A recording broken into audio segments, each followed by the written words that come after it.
একজন মুমিন নারীর সৌন্দর্য শুধু তার চেহারা বা পোশাকে নয়, তার আসল সৌন্দর্য হলো লজ্জাশীলতা, পবিত্রতা ও আল্লাহর অনুগত্যে। আল্লাহ তাআলা কোরআনে মুমিন নারীদের জন্য কী নির্দেশনা দিয়েছেন চলুন জেনে আসি।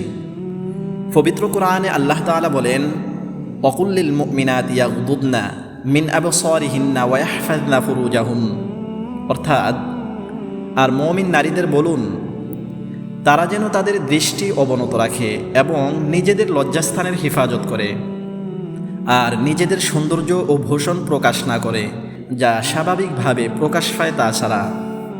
আর তারা যেন তাদের ওড়নার আসল নিজেদের বক্ষদেশের উপর ফেলে দেয়। সূরা নূর। এই আয়াতের মাধ্যমে আল্লাহ তাআলা মুমিন নারীদের দৃষ্টি সংযত রাখা, পবিত্রতা রক্ষা করা এবং সৌন্দর্য সাজসজ্জা প্রকাশের ক্ষেত্রে শালীনতা অবলম্বনের নির্দেশ দিয়েছেন।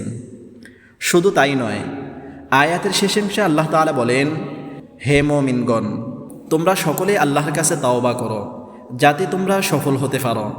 তাই ফর্দা শুধু একটি পোশাকের নাম নয়, ফর্দা হলো আল্লাহর আদেশ মেনে চলা, নিজের মর্যাদা রক্ষা করা এবং লজ্জাশীল জীবনযাপন করা। আল্লাহ আমাদের সকলকে কোরআনের নির্দেশ অনুযায়ী আমল করার তৌফিক দান করুন। আমিন।